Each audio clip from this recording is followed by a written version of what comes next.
I have discovered intellectually, verbally, through analysis, the cause of my dependence, but whatever thought investigates must inevitably be fragmentary, so I can see the totality of something only when thought does not interfere.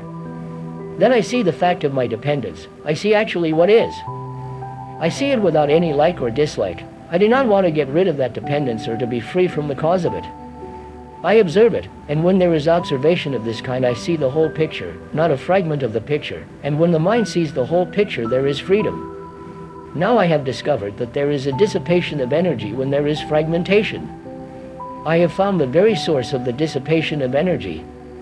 You may think there is no waste of energy if you imitate, if you accept authority, if you depend on the priest, the ritual, the dogma, the party, or on some ideology, but the following and acceptance of an ideology, whether it is good or bad, whether it is holy or unholy, is a fragmentary activity and therefore a cause of conflict, and conflict will inevitably arise so long as there is a division between what should be and what is, and any conflict is a dissipation of energy.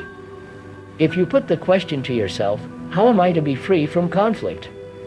You are creating another problem and hence you are increasing conflict, whereas if you just see it as a fact, see it as you would see some concrete object, clearly, directly, then you will understand essentially the truth of a life in which there is no conflict at all. Let us put it another way. We are always comparing what we are with what we should be. The should be is a projection of what we think we ought to be. Contradiction exists when there is comparison, not only with something or somebody, but with what you were yesterday, and hence there is conflict between what has been and what is. There is what is only when there is no comparison at all, and to live with what is to be peaceful.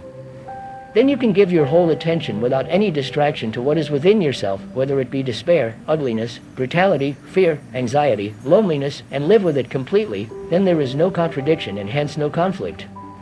But all the time we are comparing ourselves with those who are richer or more brilliant, more intellectual, more affectionate, more famous, more this and more that.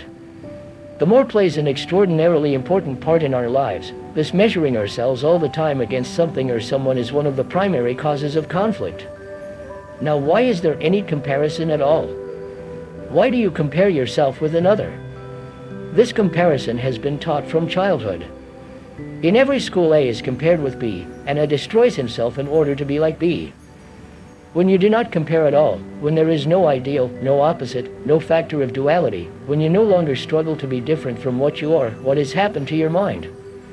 Your mind has ceased to create the opposite and has become highly intelligent, highly sensitive, capable of immense passion, because effort is a dissipation of passion which is vital energy, and you cannot do anything without passion.